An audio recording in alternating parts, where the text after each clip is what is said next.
এবার বাচ্চাকে তুমি এবার বাচ্চাকে বসিয়ে ওজন না সরে সরে ওজন দেখান। এই কোলে উঠুন। ওকে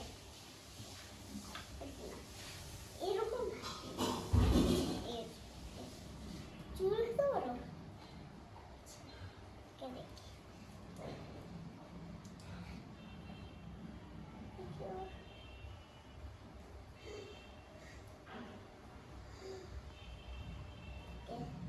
ঠিক আছে। আচ্ছা বাবুকে এটা দিয়ে বাবুর করবেন। বাবুকে না না এটা তো আমার লাইট। ওকে তো দুইটা করে ওষুধ নিয়ে যান। ওষুধ ওকে আচ্ছা বাচ্চাকে তো এখন ভর্তিও